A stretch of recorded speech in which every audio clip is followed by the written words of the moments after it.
Le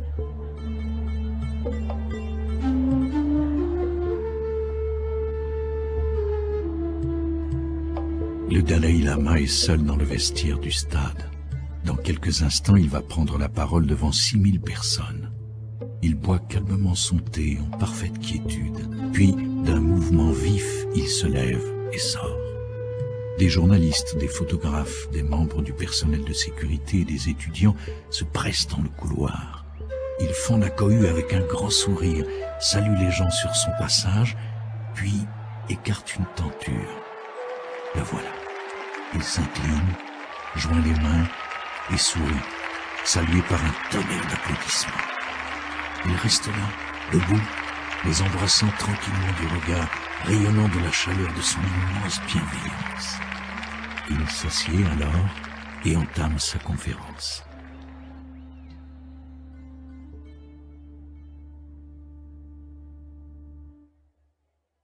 Pour celui qui ne l'a encore jamais vu, c'est une révélation car il sait immédiatement créer une réelle intimité avec son auditoire. Dans ses conférences, il insiste sur l'importance d'entrer en relation avec l'autre en tant qu'être humain, et c'est cette même qualité de relation qui s'est imposée d'emblée lors de notre première conversation à son domicile, car il a le don de mettre son interlocuteur à l'aise et sait instantanément créer un lien simple et direct avec lui. Bien que la rencontre fût brève ce jour-là, je suis ressorti de cette entrevue fort du sentiment que je venais de rencontrer un être absolument exceptionnel. À mesure que mes liens avec le Dalai Lama se sont resserrés au long de toutes ces années, j'ai pu apprécier ses qualités proprement uniques, une intelligence pénétrante mais dénuée d'artifice, une bienveillance dépourvue d'une sentimentalité excessive, un grand sens de l'humour, mais nulle frivolité, et comme beaucoup de gens, j'ai apprécié la faculté qu'il a d'inspirer plutôt que d'intimider.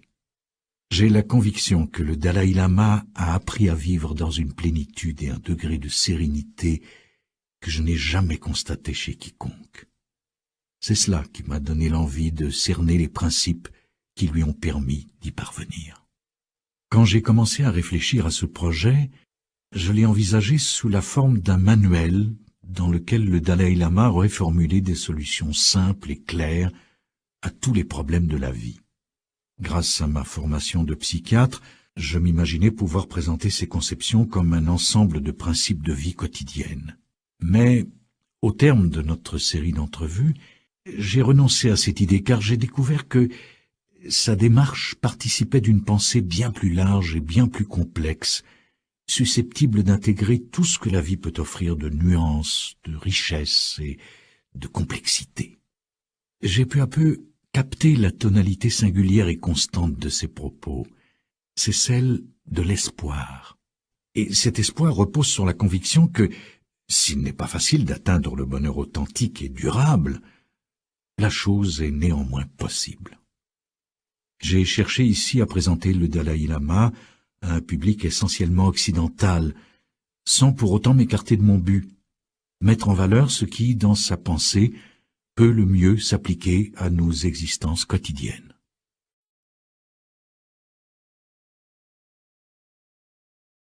Le véritable but de la vie, c'est le bonheur. Que l'on ait foi dans une religion ou non, nous cherchons tous une vie meilleure. Mais pour la plupart d'entre nous, le bonheur est-il un but raisonnable? Est-il réellement possible de l'atteindre? Oui, je crois que l'on peut atteindre le bonheur par l'exercice de l'esprit. Je suis assez immédiatement sensible à cette idée du bonheur comme but réalisable. Toutefois, le psychiatre que je suis a reçu d'autres nourritures intellectuelles. Au cours de mes études, j'ai rarement entendu prononcer le mot « bonheur », fût-ce à titre thérapeutique. Naturellement, il était question de soulager les symptômes de nos patients, leurs dépressions ou leurs angoisses, de résoudre conflits internes ou problèmes relationnels, mais jamais dans le but explicite de leur ouvrir la voie à la félicité.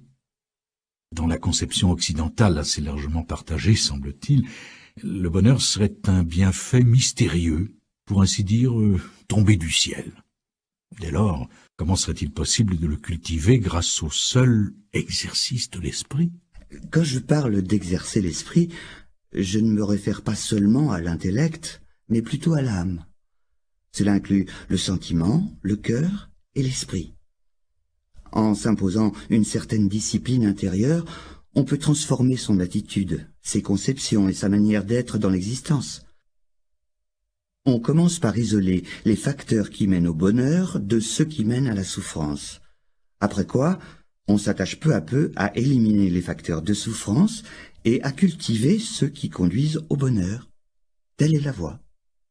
Mais, me demanderez-vous, une existence fondée sur la recherche du bonheur ne sera-t-elle pas égocentrique par nature, soucieuse de son seul plaisir? Pas nécessairement.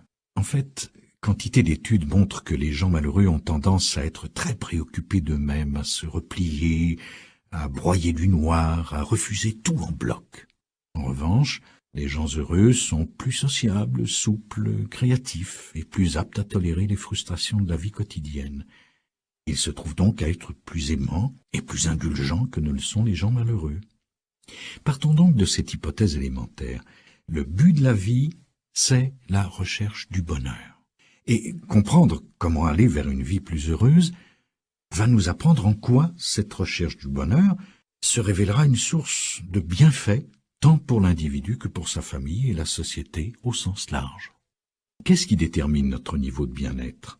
En fait, quelles que soient les circonstances extérieures, que l'on ait gagné à la loterie ou qu'on soit atteint d'une maladie mortelle, c'est de notre état d'esprit que dépend notre bonheur, de notre perception de la situation, de notre capacité à nous satisfaire de ce que nous avons. Qu'est-ce qui conditionne notre perception d'une situation? En l'occurrence, notre tendance à comparer nous influence fortement. Être satisfait de l'existence dépend souvent du point de comparaison adopté. Regarder en permanence ceux qui sont plus brillants, plus beaux, qui réussissent mieux, engendre l'envie, la frustration et le chagrin. À charge pour nous de retourner ce principe positivement en nous comparant à ceux qui sont moins chanceux et en songeant à tout ce que nous avons. Il est scientifiquement démontré que le simple fait de déplacer le point de vue du sujet et de l'amener à envisager le pire suffit à mieux le satisfaire. Le fait d'être heureux ou non dans la vie est avant tout affaire de mental. Pour le bouddhisme, l'accomplissement repose sur 4 facteurs: la richesse, la satisfaction matérielle, la spiritualité et l'éveil. Ce sont là les 4 éléments constitutifs de la quête du bonheur individuel. Pour l'instant, laissons de côté les aspirations ultimes de la spiritualité et considérons la joie et le bonheur tels que nous les comprenons au quotidien, d'un point de vue strictement matérialiste. À cet égard, la bonne santé est considérée comme indispensable à une vie heureuse. Le confort matériel et l'aisance financière sont également tenus pour des sources de bonheur, de même que les amis, une compagne ou un compagnon. Évidemment, ces bienfaits sont agréables, mais faute d'adopter l'attitude juste et de porter attention au facteur mental, tout cela n'aura que très peu d'impact sur le bonheur à long terme. Par exemple, nourrir au fond de soi une intense colère portera atteinte à la santé. Pour jouir d'une vie heureuse et accomplie, la clé est l'état d'esprit. C'est là l'essentiel. La richesse seule ne garantit ni la joie ni la plénitude. Pour vivre heureux au quotidien, la sérénité et la paix de l'esprit sont garantes d'une vie de bonheur et de joie. Mais il faut se garder de toute confusion et distinguer cet état d'esprit apaisé de l'insensibilité ou de l'indifférence. Cette paix de l'esprit s'enracine dans l'affection et la compassion et requiert un très haut degré de sensibilité et d'émotion. Si le confort matériel, qu'en temps normal vous jugez nécessaire au bonheur, vous fait défaut et que vous possédiez en vous-même cette paix, ce degré de stabilité, rien ne vous empêchera de vivre une existence pleinement heureuse. Notre culture occidentale paraît fondée sur l'acquisition matérielle. Nous sommes cernés, bombardés de publicités. Il est difficile de ne pas se laisser influencer par toutes ces choses qui nous font envie. Je pense qu'il existe 2 sortes de désirs. Certains sont positifs, Le désir du bonheur est absolument légitime. Le désir de paix ou d'un monde plus harmonieux est très salutaire. Mais, passé un certain seuil, les désirs deviennent déraisonnables et finissent par être une source de trouble. La seule satisfaction de soi ne peut suffire à déterminer si un désir est positif ou négatif. Au moment de commettre son crime, un meurtrier peut en retirer un plaisir qui ne justifie en rien son geste. Toutes les actions contraires à la vertu, le mensonge, le vol, l'adultère, etc., sont commises par des gens qui, sur le moment, sont capables d'en retirer un sentiment de satisfaction. La ligne de démarcation entre le caractère positif ou négatif d'un désir ou d'un acte ne tient pas à cette satisfaction immédiate, mais plutôt à ses conséquences ultimes, positives ou négatives. Si, par exemple, notre désir de posséder des biens ne repose que sur une soif insatiable d'acquisition, il mène tout droit à la convoitise, fondée sur une attente démesurée. La convoitise conduit à la frustration, car sa motivation essentielle, c'est l'assouvissement. Mais l'ironie veut qu'une fois obtenu l'objet de son désir, on ne soit toujours pas satisfait. Le seul antidote, c'est le contentement. Le contentement intérieur, ce n'est pas d'avoir ce que l'on veut, mais plutôt de vouloir et d'apprécier ce que l'on a. Travailler sur l'état d'esprit constitue un moyen plus efficace d'atteindre le bonheur que de le rechercher à travers des sources extérieures de satisfaction. Une autre source de bonheur intérieur, étroitement liée au profond contentement, c'est le sens de sa propre valeur. Envers et contre tout, on demeure un être humain. Au sein de la communauté humaine, on partage ce lien. Et ce lien suffit à donner naissance à un sentiment de valeur et de dignité, à partir duquel on peut se rapprocher de ses semblables. Il peut devenir une source de réconfort dans l'éventualité où l'on perdrait tout le reste. Tous les jours, malgré tous nos efforts pour approcher le bonheur, nous avons du mal à prendre la bonne décision, à effectuer le meilleur choix, notamment parce que ce sont aussi les plus difficiles, ceux qui impliquent un sacrifice ou nous privent de plaisir. Les gens confondent parfois bonheur et plaisir. Le bonheur authentique et durable, le vrai bonheur, est plus en rapport avec le cœur et l'esprit. Car celui qui dépend surtout du plaisir physique est instable. Un jour, il est là, le lendemain, il a disparu. Nous savons reconnaître le plaisir d'emblée. Un geste, un sourire de l'être aimé, un bain chaud par un après-midi pluvieux et froid, la beauté d'un coucher de soleil y suffisent. Mais un flash de cocaïne, l'extase d'un shoot d'héroïne, les débordements de l'alcool, une sexualité débridée, la griserie d'un jour de chance au casino, ce sont là aussi de réels plaisirs dont bien des gens ont besoin. Aucune solution toute faite ne permet d'éviter ces plaisirs destructeurs. Mais le but de notre recherche, c'est le bonheur. Avec cette idée en tête, il est plus facile d'aborder les choix de l'existence. Il est vrai qu'il est tellement difficile de dire non. Car dire non, cela revient à rejeter, à renoncer, à se priver. Pourtant, il suffit de reformuler toute décision en ces termes. Cela va-t-il me procurer du bonheur? Cette simple question confère au choix de tous les jours une tournure nouvelle. L'accent n'est plus mis sur ce que l'on se refuse, mais sur ce que l'on recherche. Un bonheur ultime, stable et permanent, qui demeure intact, en dépit des hauts et des bas de l'existence.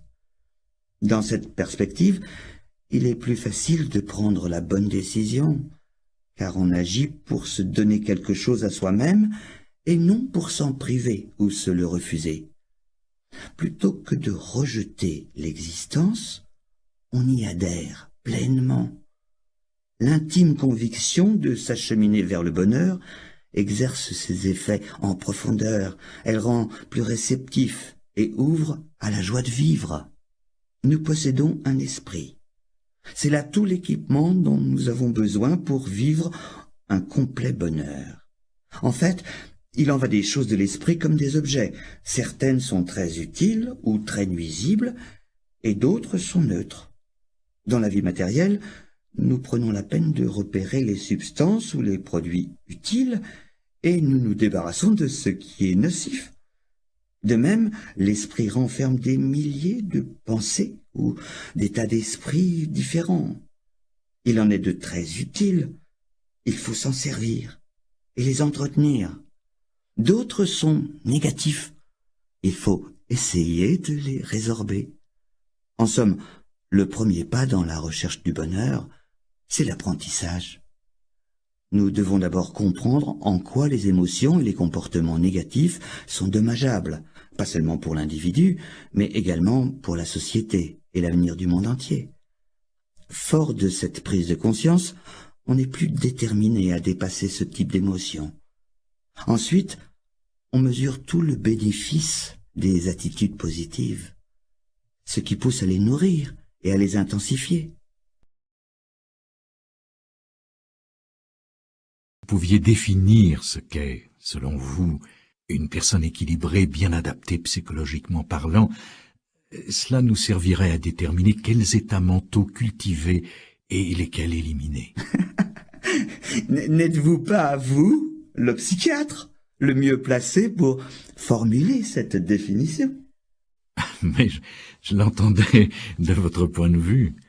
Je dirais que une personne chaleureuse, empreinte de compassion, une personne de cœur, est équilibrée. Si la compassion, la gentillesse et l'affection vous animent, du même coup cela vous donne la clé de votre serrure intérieure et vous communiquez bien plus facilement avec les autres. La chaleur humaine permet l'ouverture. Vous découvrez que tous les êtres humains sont comme vous, tout simplement. Et il vous est bien plus facile d'instaurer une relation car tout cela vous met dans des dispositions amicales. Spontanément, la peur, le doute, l'insécurité se dissipent. J'écoute parler le Dalai Lama et la voie qu'il propose pour accéder au bonheur me séduit infiniment. Sa démarche est pratique et rationnelle. Identifier et cultiver les états mentaux positifs. Identifier et éliminer les états mentaux négatifs. J'apprécie qu'il ne classe pas les émotions et les désirs en fonction d'un jugement moral imposé de l'extérieur tel que la convoitise est un péché ou la haine est un mal. Seul compte le fait qu'il participe à notre recherche du bonheur. Et si le bonheur tient au simple fait de cultiver des états mentaux positifs, pourquoi y a-t-il tant de gens malheureux? Atteindre le bonheur authentique exige de transformer à la fois le regard que l'on porte sur le monde et sa manière de penser, ce qui n'est pas simple.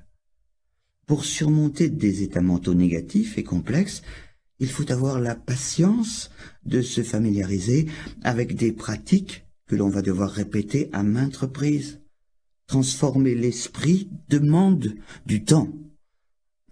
On commencera par se motiver, par se dire en toute sincérité « Je ne vais pas gâcher cette journée, je vais l'employer de manière plus positive ». Et le soir, avant de se coucher, on se livrera à un petit examen de conscience. Ai-je vécu cette journée comme je l'avais prévu? Si elle s'est déroulée conformément à nos vœux, il convient de s'en réjouir. Si elle s'est mal passée, il importe de regretter et de savoir critiquer ses actes. C'est grâce à des méthodes de ce genre que l'on mettra petit à petit l'accent sur les aspects positifs de l'esprit. En mobilisant nos pensées grâce à de nouveaux modes de réflexion, nous sommes capables de changer la manière de travailler du cerveau. Ce qui est également à la base de l'idée que la transformation intérieure débute par l'apprentissage. L'autre facette de cette discipline susceptible de conduire à une existence plus heureuse, c'est le respect d'une éthique de comportement. Amener l'esprit à se discipliner constitue l'essence de l'enseignement de Bouddha. Par discipline, j'entends celle que l'on s'impose à soi-même afin de surmonter ses travers. Accomplir des actes sains ne vient pas naturellement. Il faut s'exercer consciemment en ce sens. Il faut également avoir la faculté de juger à court et à long terme des conséquences d'un comportement. Et si, à titre personnel, je crois la nature humaine fondamentalement portée à la bonté et à la compassion, je considère que cet acquis ne suffit pas. Il faut transformer la perception que l'on a de soi-même à travers l'apprentissage et la connaissance. Voilà qui peut avoir un impact très réel dans la relation avec l'autre au quotidien. Mais quelle est notre nature fondamentale? Nous sommes faits pour le bonheur. Il est clair que l'amour, la compassion, l'attention aux autres nous apportent un tel bonheur. Je crois que chacun de nous possède les bases pour être heureux et pour accéder à la chaleur et à la compassion qui sont des sources de bien-être. C'est pour moi une conviction. Toute l'existence le démontre. Depuis les premiers jours jusqu'à la mort, on se nourrit de l'affection des autres. Nourrir des sentiments d'affection renforce non seulement notre organisme, mais aussi notre équilibre affectif. Il suffit pour le comprendre de songer à ce que nous éprouvons quand les autres nous témoignent chaleur et affection. Ces émotions et les comportements positifs qui vont de pair sont les garants d'une vie plus heureuse, tant en fait. L'essentiel n'est que bonté et compassion. Comment expliquer tous les conflits et les comportements agressifs qui nous entourent? Et il est certain que nous ne pouvons ignorer l'existence de conflits, non seulement en chaque individu, mais aussi au sein de la famille ou dans la relation avec l'autre, à quelque niveau que ce soit, social, national ou mondial. Au vu de ces tensions, certains concluent que la nature humaine est fondamentalement agressive. Je garde la ferme conviction que la nature humaine est essentiellement bonne et compatissante. Certes, la colère, la violence et l'agressivité peuvent interférer, mais ce ne sera jamais, je le crois, qu'à un niveau secondaire et superficiel. D'après moi, ces pulsions n'entrent pas dans notre nature la plus essentielle. Elles surviennent seulement après que l'amour et l'affection se soient soldés par un échec. Je pense que ces conflits sont plutôt le résultat d'une intelligence déséquilibrée et dont on a fait mauvais usage.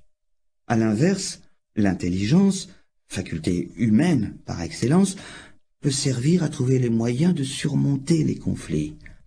Allier la bonté de cœur au savoir et à l'éducation nous apprend à respecter les opinions et les droits des autres et rend toutes les actions humaines constructives.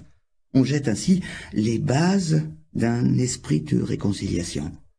Donc, quel que soit le degré de violence et les épreuves qu'il faut traverser, je crois que la solution ultime de tous nos conflits, tant intérieurs qu'extérieurs, réside dans le retour à notre nature fondamentale, à notre bonté et à notre compassion enfouie.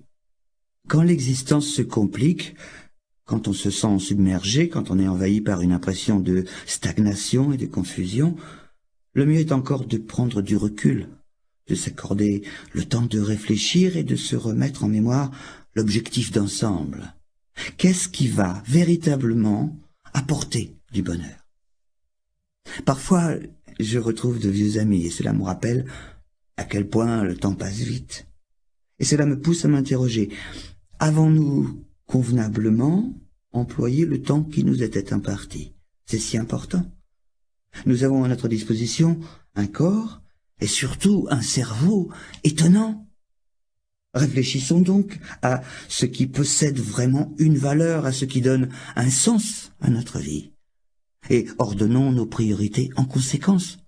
Le but de la vie doit être positif. Nous ne sommes pas nés dans le but de compliquer les choses, de nuire aux autres. Pour que la vie ait une valeur, il faut consolider les qualités fondamentales de l'humanité. La chaleur humaine, la bonté, la compassion. C'est alors que notre vie revêt un sens et devient plus paisible et plus heureuse. Vous arrive-t-il de vous sentir seul? Non. La première raison, c'est que j'essaie de percevoir le meilleur de chacun, de voir l'autre sous le meilleur éclairage possible. Cette attitude crée immédiatement un sentiment d'affinité, une sorte de prédisposition à établir un lien. Et puis, je n'imagine pas que l'autre puisse ne pas me respecter ou qu'il me trouve bizarre. Cette peur m'est étrangère.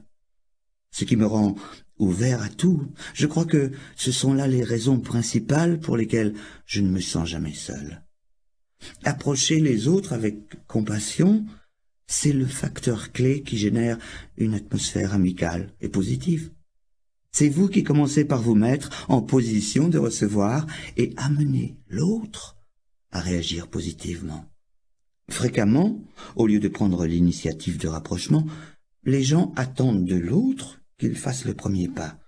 Cette manière de procéder dresse une barrière qui ne fait qu'aggraver la sensation d'isolement. En fait, surmonter cet isolement et cette solitude dépend de l'attitude initiale, et approcher les autres avec compassion est le meilleur moyen d'y parvenir. La solitude envahit toute notre société, et un mal aussi répandu ne pouvait qu'éveiller la curiosité des chercheurs. Ils ont découvert que les individus solitaires ne se livrent qu'avec peine, ont du mal à communiquer, ne savent guère écouter, se montrent maladroits en société, incapables qu'ils sont de savoir à quel moment réagir à bon escient ou garder le silence. Ils ont conclu qu'il suffirait, pour surmonter la solitude, d'apprendre tout simplement à mieux se comporter en société. Le Dalai Lama préfère à cette attitude tout extérieure une démarche qui va droit au cœur, comprendre la valeur de la compassion et la cultiver. Tous les êtres possèdent en eux la semence de la perfection. Cependant, pour faire lever cette semence, la compassion inhérente à notre cœur et à notre esprit est indispensable. J'ai déjà parlé des facteurs nécessaires à une vie heureuse et gaie. Être en bonne santé, posséder des biens matériels, avoir des amis. À y regarder de plus près, vous vous apercevez qu'en tout cela, nous dépendons des autres. Pour votre santé, vous comptez sur des médicaments fabriqués ou des soins prodigués par les autres. Presque tous les biens matériels dont vous profitez existent grâce aux efforts directs ou indirects d'une foule de gens. Enfin, est-il nécessaire de rappeler qu'avec nos amis, notre compagne ou notre compagnon, c'est encore une forme d'échange qui est à l'œuvre. L'autre est indispensable. Ces propos provoquent en moi une résistance. Une pensée m'envahit. Pratiquement tous les aspects de ma vie dépendent des autres. Ma précieuse autonomie est une complète illusion, un fantasme. Une profonde interdépendance naît de cette prise de conscience. J'en éprouve du soulagement et, je ne sais pourquoi, cela me donne envie de pleurer. Notre besoin des autres est paradoxal. Alors que dans notre culture, nous ne jurons que par une farouche indépendance dont nous nous rendons prisonniers, nous n'en aspirons pas moins à vivre une intimité unique avec l'être aimé. Nous concentrons toute notre énergie sur la découverte de celui ou celle qui, nous l'espérons, va nous guérir de cette solitude, et ce, sans renoncer pour autant à notre illusion d'indépendance. Cette relation d'intimité, difficile à établir avec une seule personne, j'allais découvrir que le Dalai Lama est capable de la créer avec quantité de gens, et que cela fait partie de ses recommandations. En réalité, ce qu'il vise, c'est entrer en relation avec tout le monde. Dans notre culture, l'idée que la plus forte intimité se vit dans le contexte d'une relation passionnelle est largement répandue. Or, ce point de vue peut se révéler très limitatif, nous couper d'autres sources potentielles d'intimité et causer beaucoup de souffrance et de chagrin dès que l'être unique n'est plus là. L'intimité, qui est l'un des ingrédients essentiels du bonheur, selon le Dalai Lama, repose sur la volonté de s'ouvrir aux autres, à la famille, aux amis et même aux inconnus, de nouer des liens authentiques et profonds fondés sur l'humanité qui nous est commune à tous. Alors naturellement, cette question me vient à l'esprit. Quelle est, selon vous, la méthode la plus efficace pour aborder les gens et réduire les risques de conflit. Aborder les autres est une question très complexe. Il n'est pas possible de tout résoudre par la magie d'une seule et unique formule. Pour aborder les autres avec tact et savoir-faire, beaucoup d'éléments sont requis. La sympathie est essentielle à mes yeux. Devant la difficulté, il est extrêmement utile de savoir se mettre à la place de l'autre, de renoncer temporairement à son propre point de vue pour adopter celui de l'autre. Voilà qui vous aidera à prendre conscience de vos sentiments envers lui, ce qui n'est pas sans importance si l'on veut résorber les conflits et les problèmes. Chaque fois que je rencontre des gens, je les approche à partir de nos points communs les plus élémentaires. Chacun d'entre nous possède une enveloppe corporelle, un esprit, des émotions. Tous, nous sommes nés de la même façon. Tous, nous mourrons. Tous, nous souhaitons le bonheur et ne voulons pas souffrir. Considérer les autres sur cette base me permet d'aller à la rencontre de mon semblable, tout simplement. Je trouve qu'établir la relation à ce niveau facilite grandement le dialogue et la communication. Il est attesté que les liens étroits du mariage améliorent la santé et, dans l'ensemble, rendent l'existence plus satisfaisante. Alors, d'après vous, pourquoi les conflits semblent-ils si fréquents dans la vie de couple? La question s'avère complexe. Pour comprendre, il faut réfléchir posément sur la nature fondamentale de la relation, sur ce qui en constitue la base. On trouve souvent des couples dont l'union ne repose que sur l'attirance sexuelle immédiate. Quand un homme et une femme viennent de se rencontrer, ils sont follement amoureux, très heureux. Mais toute décision de mariage prise à cet instant risque fort d'être sujette à caution parce qu'elle repose sur un phénomène éminemment provisoire. Ce sentiment aura une durée de vie très courte. Il s'apparente à une maison que l'on aurait bâtie sur des fondations de glace. Aussitôt que la glace fond, la maison s'écroule. Si on cherche à construire une relation vraiment enrichissante, le meilleur moyen d'y parvenir, c'est de s'attacher à découvrir en profondeur la nature de l'autre et d'établir un rapport avec lui ou elle à ce niveau, au lieu de le faire sur la seule base des traits superficiels. Souvent, des gens m'ont confié que leur mariage avait un sens plus profond que celui d'une simple relation sexuelle. Pour eux, le mariage supposait que deux personnes tentent de lier leur existence, de partager les hauts et les bas de la vie et une certaine intimité. C'est bel et bien là la base sur laquelle il convient de construire un couple. Un rapport solide suppose un certain sens de la responsabilité et l'engagement envers l'autre. Il en va de même pour les amitiés. Certaines sont fondées sur le pouvoir et la réussite. En ce cas, l'amitié perdure tant que subsiste la richesse ou la position sociale. En revanche, il existe une autre sorte d'amitié qui repose sur un véritable sentiment humain, un sentiment de proximité, intégrant le partage et la communication. C'est là ce que j'appellerais une amitié authentique. Et dans ce genre de relation, la compassion a son rôle à jouer. La compassion se définit sommairement comme un état d'esprit non violent, non offensif, non agressif. C'est une posture mentale fondée sur le souhait de voir les autres se libérer de leurs souffrances et qui va de pair avec le sens de l'engagement, de la responsabilité et du respect d'autrui. Tous les êtres humains caressent le désir d'être heureux et de surmonter leurs souffrances, tout comme nous. Et tout comme nous, ils ont naturellement le droit de réaliser cette aspiration fondamentale. Une fois reconnue cette communauté d'aspiration, il se déploie un sentiment d'affinité et de proximité avec l'autre, qu'il soit perçu comme un ami ou encore comme un ennemi. Cette compassion repose davantage sur les droits fondamentaux de l'autre que sur notre propre besoin d'être aimé en retour.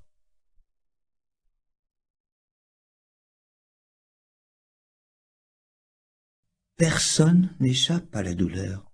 C'est la réalité. Personne n'échappe à la douleur. C'est la réalité. Que la douleur et la souffrance soient des phénomènes universellement partagés ne les rend pas plus faciles à accepter. Afin de les éviter, les êtres humains ont mis au point une vaste palette de stratégies. Il s'agit parfois de substances chimiques, d'alcool ou de toute une panoplie de mécanismes internes, comme des défenses psychologiques souvent inconscientes qui font office de tampons, mais qui ne font pas disparaître la souffrance. Le Dalai Lama précise son approche de la détresse humaine. Sa démarche consiste à accepter la souffrance comme une donnée naturelle de l'existence pour s'attaquer courageusement au problème, sans détour. Car, en dernière analyse, ne l'oublions pas, il croit en la possibilité de s'en affranchir. Les plus graves tourments de l'existence, ce sont ceux que l'on ne peut pas éviter, comme le grand âge, la maladie et la mort. Je crois utile de s'y préparer en se familiarisant longtemps à l'avance avec les différentes sortes de souffrances que l'on sera amené à rencontrer. Dès que l'on prend la peine de s'y confronter directement, on se met en position d'évaluer la profondeur et la nature du problème. Mais comment supporter l'inattendu, une grande perte, comme celle d'un enfant? À un certain degré, cela dépend des convictions de chacun. Si l'on croit en la réincarnation, on peut soulager son chagrin et ses angoisses en tirant consolation de la certitude que l'être cher va renaître. Pour ceux qui n'y croient pas, il existe des moyens de mieux endurer cette perte. D'abord, ils songeront qu'un accablement qui finirait par les hanter sans relâche serait destructeur et dommageable pour leur santé, et sans aucun bénéfice pour le disparu. La meilleure façon de préserver sa mémoire, c'est de veiller à accomplir ses souhaits. Il n'y a vraiment pas lieu de se dérober à la souffrance, elle fait partie de la vie. Puisque telle est la réalité de l'existence, n'est-ce pas toute notre attitude vis-à-vis de la souffrance qu'il nous faut revoir? C'est important, car cela peut affecter notre manière de supporter la douleur quand elle survient. Or, c'est le plus souvent par l'intolérance et l'aversion que nous y réagissons. Pourtant, savoir transformer notre attitude devant la souffrance pour mieux la tolérer, voilà qui peut neutraliser la tristesse, l'insatisfaction ou le mécontentement. Il est important de réfléchir sur la souffrance parce que il est possible de s'en libérer. En comprendre et en supprimer les causes permet d'atteindre la libération. Selon la pensée bouddhiste, l'ignorance, le désir sans frein et l'aversion sont les racines de la souffrance. Ce sont là les trois poisons de l'esprit. L'ignorance renvoie à une mauvaise appréciation du moi et de l'ensemble des phénomènes du monde réel. Par l'introspection, en s'attachant à percevoir la vraie nature de la réalité et à éliminer toutes les plaies de l'esprit, on peut atteindre un état mental complètement purifié, affranchi de toute souffrance. À mesure que la société occidentale a acquis la faculté d'améliorer les conditions de vie matérielles et d'en soulager la rudesse, elle semble avoir engendré un bouleversement de la perception. Dès lors que la souffrance devient moins visible, elle n'est plus tenue pour une part fondamentale de la nature humaine, mais plutôt vue comme une anomalie, le signe de l'échec d'un système, une atteinte à notre droit au bonheur garanti. Ce type de pensée est perfide. Bien sûr, vouloir s'affranchir de la souffrance est le corollaire du désir d'être heureux. Mais tant que nous verrons en celle-ci un état contre nature, une situation anormale que nous redoutons, que nous évitons et rejetons, nous n'en débusquerons jamais les causes. inévitables et d'autres que nous créons. Trop souvent, nous perpétuons notre douleur, nous l'alimentons mentalement en rouvrant inlassablement nos blessures, ce qui ne fait qu'accentuer un sentiment d'injustice. Le Dalai Lama évoque cette propension à envenimer notre souffrance en ces termes. Lorsque nous éprouvons de l'aversion ou de la colère à l'égard de quelqu'un, si nous traitons la chose avec indifférence, il est peu vraisemblable que cela s'envenime. En revanche, songez aux injustices qui nous sont faites, croyons-nous, et aux mauvais traitements qui nous sont infligés, les ressasser indéfiniment, voilà qui nourrit la haine. Souvent, nous aggravons notre douleur en prenant les choses trop à cœur. Dans la vie de tous les jours, il y a forcément des problèmes auxquels nous savons nous confronter directement en concentrant notre énergie sur la recherche d'une solution. En revanche, si un sentiment d'injustice s'ajoute à ce problème, il va nous distraire, nous consumer et nous priver de l'énergie nécessaire à la résolution du problème initial. Comment aborder ce sentiment d'injustice qui, si souvent, nous torture? Le fait que la souffrance soit une donnée naturelle de l'existence humaine ne signifie pas que l'individu soit privé de choix ou qu'il ne lui reste aucun espace pour prendre l'initiative d'un changement positif. On ne doit pas céder à la passivité et tenter de s'exonérer de toute initiative personnelle. Au contraire, même le but le plus simple ne peut s'atteindre que grâce à l'action. Une vision objective des problèmes et un examen dénué de toute implication émotionnelle révèlent bien souvent qu'en coulisses, d'autres éléments sont à l'œuvre et mettent en évidence notre part de responsabilité. Cette objectivité permet de mieux lutter face à l'adversité. Si, suite à cette démarche, vous vous apercevez qu'il n'y a rien à faire, vous disposez toujours d'un dernier recours. Cessez d'y penser. Vous découvrez que quelqu'un tient des propos déplaisants sur votre compte. En vous sentant blessé ou furieux, c'est votre tranquillité d'esprit que vous détruisez. Si vous ignorez la calomnie en faisant la sourde oreille, vous vous protégerez contre cette impression blessante. Certes, vous ne pouvez pas toujours éviter les situations délicates, mais vous avez la latitude d'atténuer l'ampleur de la souffrance en choisissant de ne pas réagir. Une autre source importante de souffrance dont j'aimerais vous parler est la culpabilité. Reconnaître sincèrement ses torts peut aider à rectifier ses erreurs et à se corriger.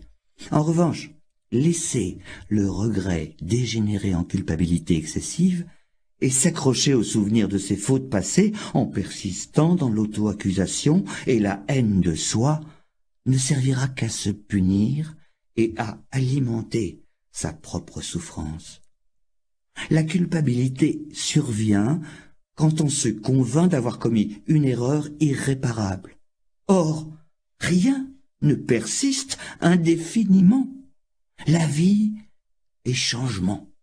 D'ailleurs, plus on refuse d'accepter ce fait, plus on résiste au changement naturel de l'existence, plus on perpétue sa souffrance. Souvent, on refuse de renoncer au passé et on s'accroche à une apparence ou à des aptitudes passées. Alors il est certain que l'on ne se prépare pas une vieillesse heureuse. Par contre, admettre pour principe général que le changement est inévitable nous élimine beaucoup d'angoisse. Ainsi, en amour, lorsque la passion initiale, qui est une source immense de plaisir, refroidit, au lieu de s'en inquiéter ou de s'en agacer, pourquoi ne pas s'ouvrir à de nouvelles formes d'intimité qui peuvent se révéler tout aussi satisfaisantes, sinon plus? Il faut être capable de voir que ces transitions sont naturelles et qu'elles tiennent lieu de périodes charnières où l'amour véritable mûrit et s'épanouit. Vous savez, ce ne sont pas seulement les épreuves qui ouvrent la cité de la sagesse.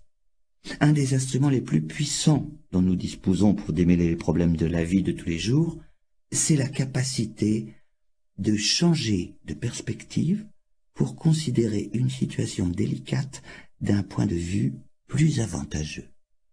Il ne faut jamais oublier que chaque phénomène, chaque événement, possède plusieurs facettes. Tout est relatif. Prenons mon propre cas. J'ai perdu mon pays. Vu sous cet angle, la perte est tragique. Et il y a pire que mon sort personnel, car entre-temps, mon pays, lui, continue de subir des ravages. En revanche, si je considère le même événement sous un autre angle, je m'aperçois qu'il m'ouvre des perspectives. Ma vie de réfugié m'exempte des formalités, des cérémonies, du protocole, et me crée quantité d'occasions nouvelles de rencontrer des gens ayant d'autres traditions religieuses, d'autres modes de vie. Souvent, au moindre écueil, on rétrécit sa vision. On s'imagine être le seul à en passer par de telles difficultés. Cette illusion conduit à une sorte d'égocentrisme qui, à son tour, ne fera que rendre le problème encore plus aigu. Pas en rester là. Il ne tarda pas à me proposer une leçon plus importante encore. Comment totalement transformer son attitude envers un ennemi et apprendre à l'aimer. L'ennemi joue un rôle crucial. On doit s'efforcer de ne nourrir aucune haine envers lui, et plutôt de le saisir comme une chance qui s'offre à nous de raffermir notre patience et notre tolérance.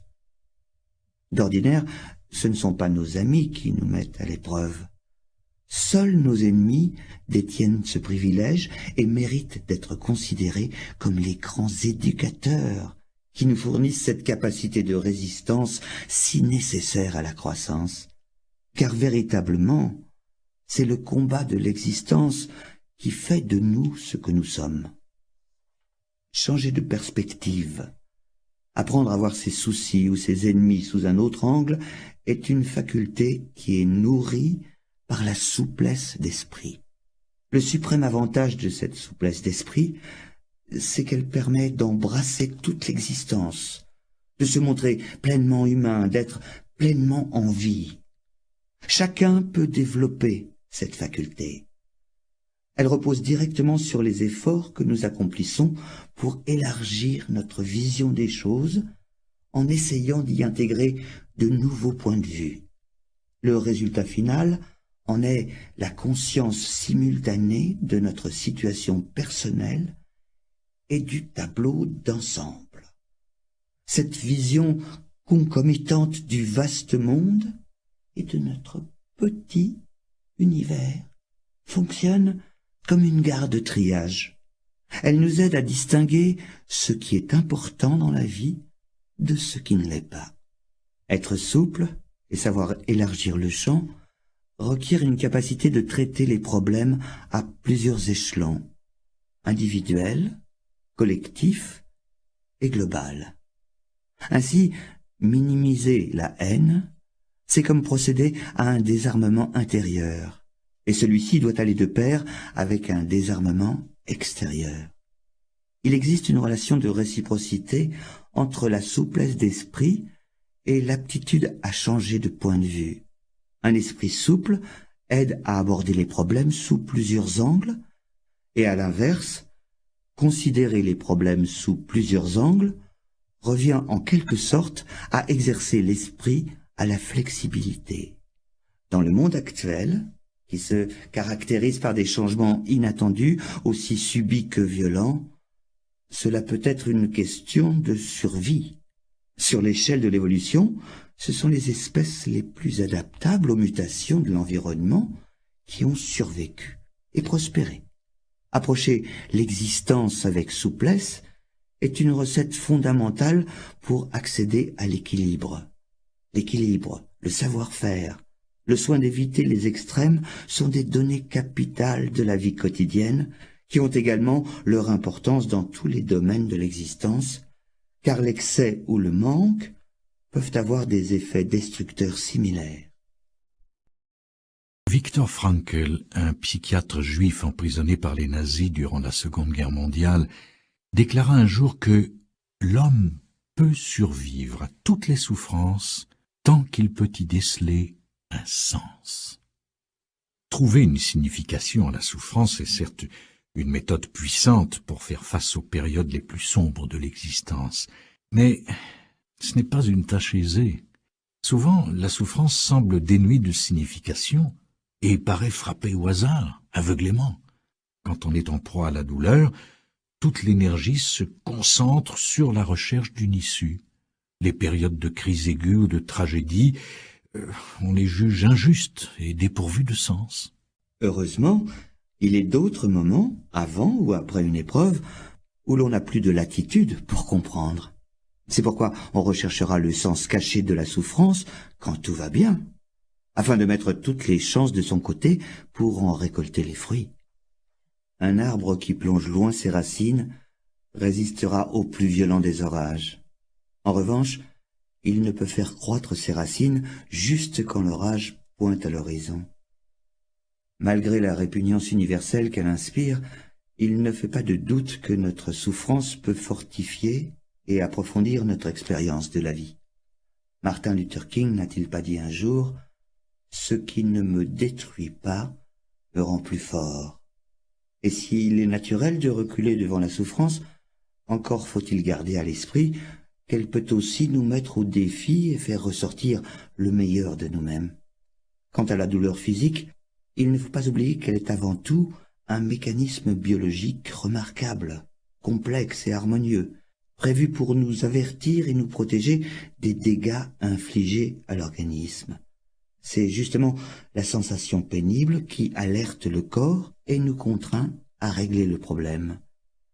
Finalement, songez que notre souffrance constitue l'élément le plus fondamental que nous partageons avec les autres, et qu'elle agit au plan général comme une force unificatrice qui nous relie à toutes les créatures vivantes.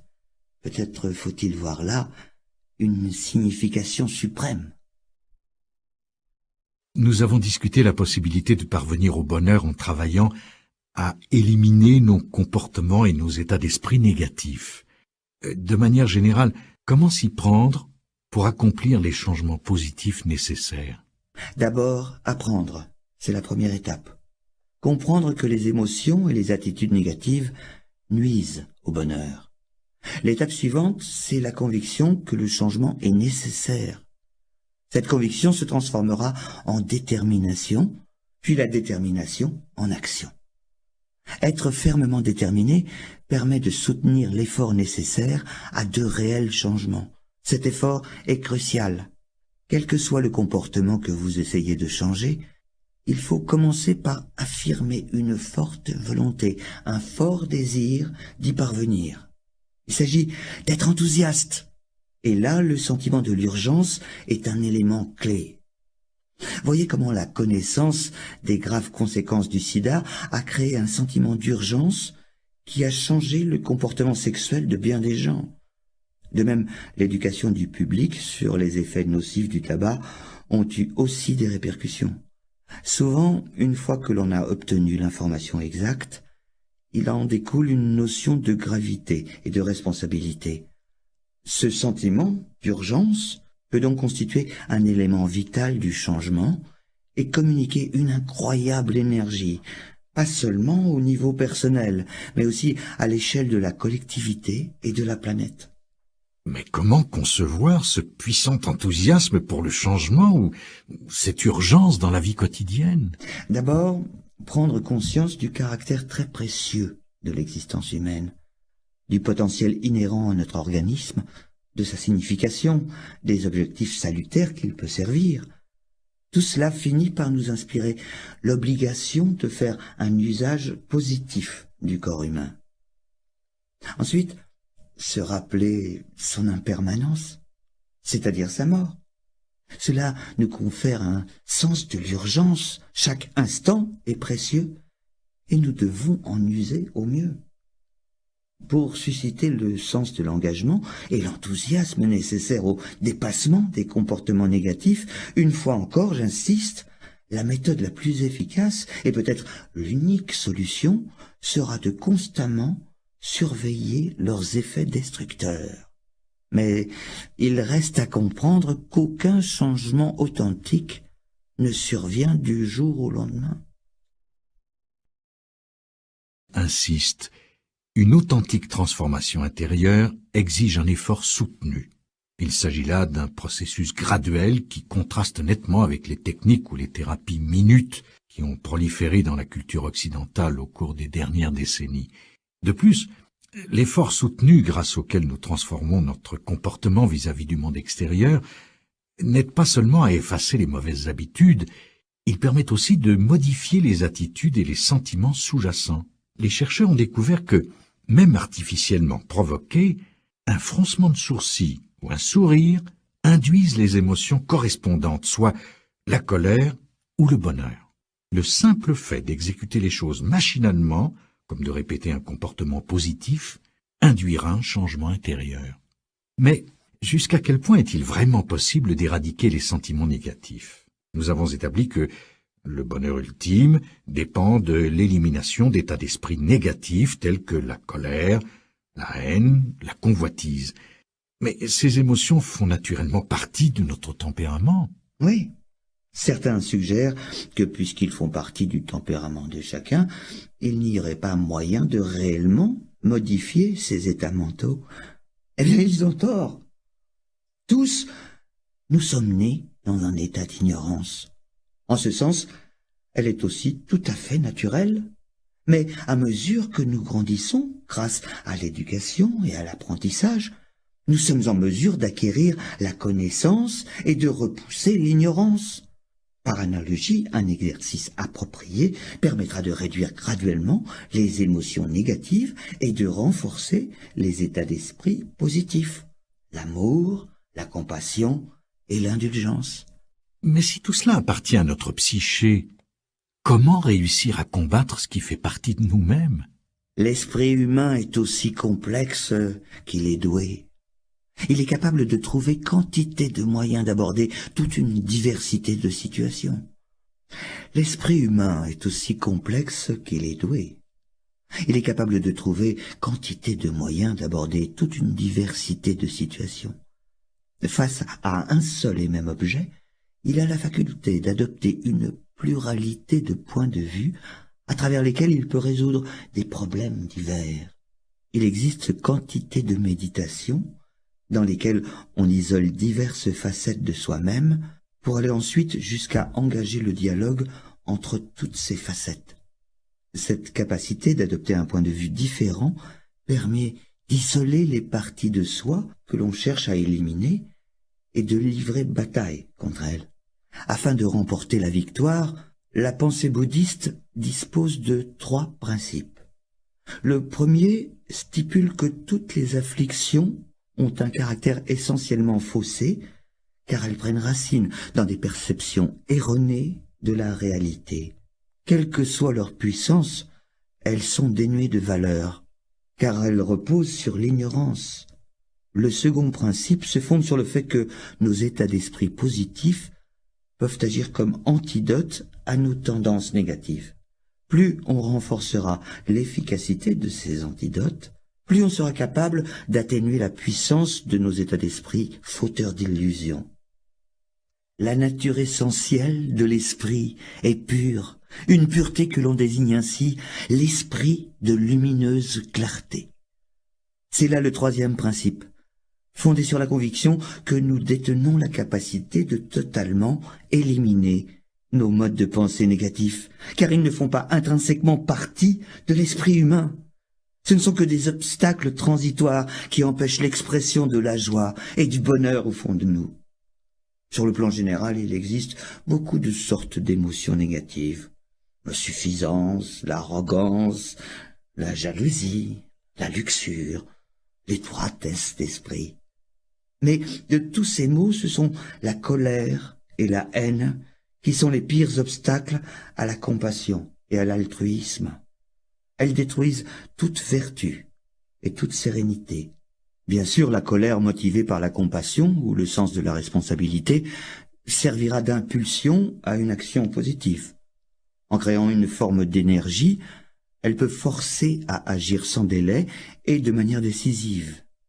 Mais malgré les rares circonstances où elle peut s'avérer positive, en général, la colère conduit à la rancune et à la haine. Et dès que la haine entre en jeu, il ne peut jamais rien en ressortir de positif. Elle est toujours et totalement négative. Supprimer la colère et la haine ne suffit pas. Encore faut-il cultiver leurs antidotes, la patience et la tolérance. Dans cette pratique, on s'engage en fait dans un combat où il y aura des revers. Il ne faut jamais l'oublier. Celui qui l'emporte contre la haine et la colère mérite d'être considéré comme un véritable héros. L'enthousiasme au combat est nécessaire et prend sa source dans la connaissance des effets bénéfiques de la tolérance et de la patience. Les effets destructeurs de la haine, eux, sont particulièrement visibles, évidents et immédiats. Elle vous submerge et détruit toute sérénité. Votre faculté de jugement devient totalement inopérante. Elle vous plonge dans un état de confusion qui ne fait qu'aggraver vos difficultés. Cela s'apparente à une forme de folie. De plus, la haine transforme l'individu de la façon la plus repoussante qui soit. Le visage se déforme et s'enlaidit. On irradie l'hostilité. Les autres le sentent et n'auront qu'une envie, éviter pareil individu. La haine, c'est notre ennemi suprême, car elle ne possède aucune autre fonction que de nous détruire. Une fois qu'on l'a compris, cela devrait suffire pour nous décider à ne jamais laisser la moindre prise à cet ennemi. Quand une situation vous met en colère, confrontez-vous à celle-ci, analysez-la. Est-elle une réponse adaptée? Est-elle constructive ou destructrice? Neutralisez-la par des pensées empreintes de patience et de tolérance. Bien sûr, certaines situations exigent parfois de prendre des mesures. Toutefois, je crois que la compassion et le souci des autres sont de nature à nous placer en position de force, bien plus que la colère. La patience et la tolérance conduisent au pardon. En dépit des événements négatifs que l'on aura vécus, l'analyse de la situation fera comprendre que le passé est le passé et qu'il est donc inutile de s'enfoncer davantage dans des postures négatives qui, dans les faits, ne modifieront en rien la situation, mais perturberont le mental et perpétueront le malheur. Naturellement, on a le droit de se souvenir des événements pénibles. L'oubli et le pardon sont deux choses bien distinctes. L'anxiété a quelque chose d'envahissant. Même ceux qui ne souffriront jamais d'angoisse pathologique connaîtront à un moment ou à un autre de leur vie des niveaux d'anxiété ou de peur qui gâcheront leur bonheur et leur compliqueront l'existence. J'étais impatient d'aborder le sujet avec le Dalai Lama. Certains types de peur sont d'une grande authenticité et reposent sur des raisons valables, que ce soit par exemple la peur de la violence ou de l'effusion de sang. D'un autre côté, certaines peurs sont nos propres créations et reposent essentiellement sur des projections mentales. Elles sont très enfantines, ces peurs-là. C'est pourquoi il faut se servir de sa capacité de raisonnement pour tâcher de détecter si chaque peur repose sur une base valable ou non. Pour la plupart, ce qui nous ronge, c'est une anxiété diffuse touchant à toute une série de problèmes quotidiens. Personnellement, l'une des approches que je trouve assez salutaire pour résorber cette sorte d'anxiété, c'est de s'attacher à cultiver la pensée que voici. Si le problème ou la situation sont tels que je ne puis y remédier, alors cela ne sert à rien de m'en soucier. À l'inverse, s'il existe une solution, il est plus raisonnable de dépenser son énergie à rechercher cette solution qu'à se faire du souci. Plus on accepte cet état de fait, plus on se facilite les choses, ce qui implique naturellement de bien vouloir se confronter directement au problème. sans quoi on ne sera jamais en mesure d'évaluer s'il existe ou non une solution. De plus, j'ai découvert que la motivation sincère agit comme un antidote pour résorber la peur et l'anxiété. Aussi, lorsque je suis tendu avant de prendre la parole, je me rappelle que le but de cette conférence, c'est d'être bénéfique aux autres, et non pas de faire étalage de mes connaissances. Ainsi, pour les questions que je ne comprends pas exactement, je me contente de reconnaître que, pour moi, la chose est difficile. Fort de cette motivation, je n'ai pas à me soucier de passer pour un sot, ou à me préoccuper de ce que les autres pensent de moi. Le Dalai Lama s'attache essentiellement à remodeler la motivation sous-jacente de chacun pour la réorienter vers la compassion et la bonté.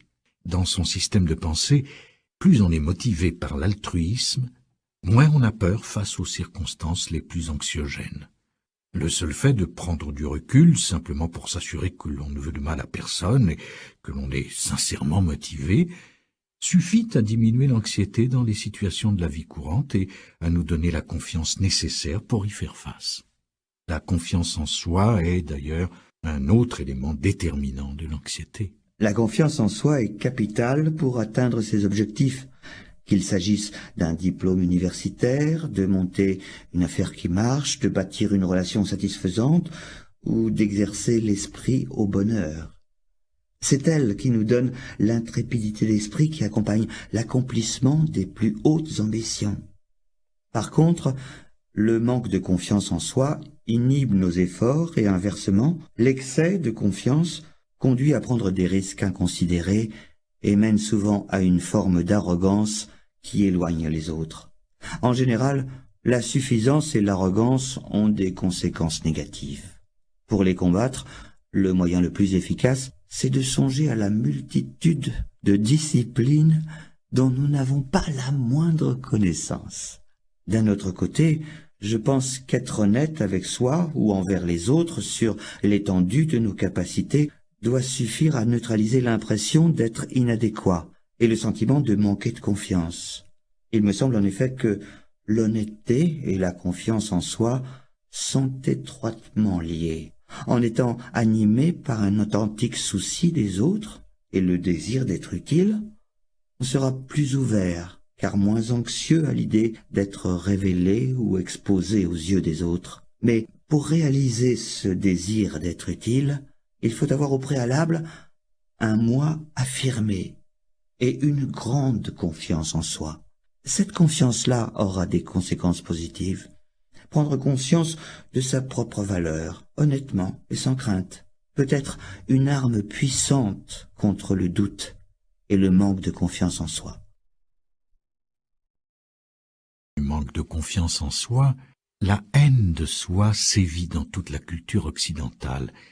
J'ai voulu aborder ce sujet avec le Dalai Lama et sa réaction initiale face à ce phénomène fut aussi révélatrice que réconfortante.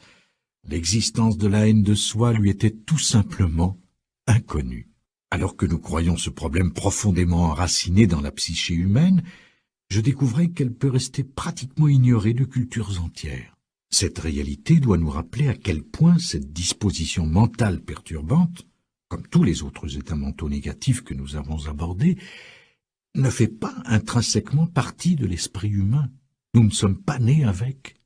On peut s'en défaire. Il faut réfléchir au fait que tous les êtres, y compris soi-même, possèdent en eux la nature du Bouddha, le potentiel de la perfection, du complet éveil. Aussi longtemps que nous sommes conscients de ce don merveilleux qu'est l'intelligence humaine et de notre capacité d'en faire un usage positif, alors, en un sens, nous possédons la santé mentale intérieure. Une force intérieure qui tient justement à la conscience de détenir ce grand potentiel humain. Cette prise de conscience peut agir comme une sorte de mécanisme intégré qui nous permet de faire face à toutes les difficultés, sans perdre espoir ou sombrer dans la haine de soi. Le Dalai Lama a beau être une figure de premier plan du bouddhisme, ce ne sont pas ces conceptions philosophiques complexes que beaucoup de gens jugent les plus attirantes, mais plutôt sa chaleur, son humour, son approche réaliste de la vie et sa profonde humanité.